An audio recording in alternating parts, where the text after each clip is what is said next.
जहां जहां भारतीय जनता पार्टी की सरकार है वहां बुलडोजर चलाना एक काम सा बन गया है और ये खास तौर पर मुसलमानों पर चलता। अगर मुस्लिम नाम है तो उस पर बुलडोजर चलने में 1 मिनट भी नहीं लगता और कहा क्या जाता है कि ये तो अवैध निर्माण था इसलिए इस पर बुलडोजर चला गया, जबकि उसके पीछे का मकसद कुछ और होता है, काम कान कुछ और होता है।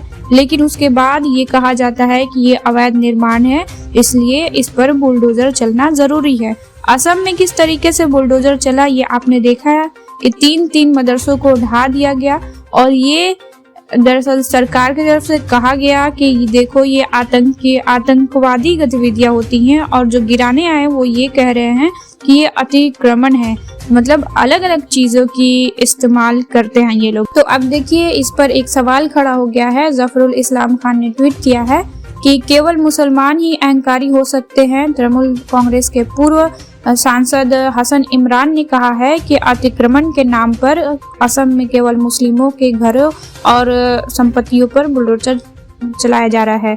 Only Muslim can be encroachers in name of encroachment by only Muslim homes and properties are being bulldozer in Assam। ex-TMC MP Hasan Imran, ex-TMC के MP जो है वो हसन इमरान, उन्हें कहा है कि legal excuse on Muslim in the state right related to political parties and activists, यानी मुसलमानों पर ज्यादती का आरोप लगाया है। राजनीतिक और दलों और कार्यकर्ताओं को ये पत्र उन्होंने लिखा है कि असम में मुसलमानों को निशाना बनाया जा रहा है, मुसलमानों के घरों पर बुलडोजर चलाया जा रहा है। बकायदा के आर्टिकल्स मुस्लिम मिरर में छपा हुआ है कि in name of encroachment only Muslim homes and properties are being bulldozed in Assam, यानी जो अतिक्रमण के नाम पर मुसलमानों के घरों और प्रॉपर्टीज पर बुलडोजर चलाया जा रहा है, सिर्फ मुसलमानों पर, ऐसा क्यों? Former TMC MP Hasan Imran raised voice against continued alleged access on Muslims in the state, wrote a letter to political parties and activists।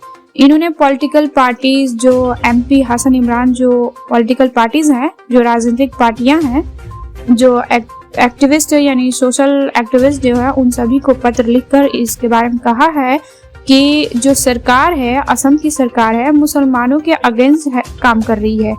Ahmed Hassan Imran, a former Trinamool Congress MP and the editor of Puber column, charged that the BJP-led Assam government has been singled out the Muslim community since it took office for the second time। Hundreds of Muslims households were uprooted from their homes after bulldozers demolished them। यानी सैकड़ों ऐसे मुसलमान हैं जिनके घरों पर bulldozer चला दिया गया अतिक्रमण का। According to him, who said that slowly Muslim areas were subject to continuing evictions drive about the alleged encroachment of government lands। यानी ये कहा जा रहा है कि ये जो सरकारी जमीन पर अतिक्रमण किया गया इस तरीके से, अब पुराने जमाने में आप भी जानते हैं घर जो बनते थे वो आबादी के जमीन पर बनते थे या ग्राम समाज के जमीन में बनते थे। किसी का हो पाता था, किसी का नाम पट्टा नहीं हो पाता था। लेकिन अब ये इसलिए किया जा रहा है कि मुसलमानों को निशाना बनाया जा रहा है।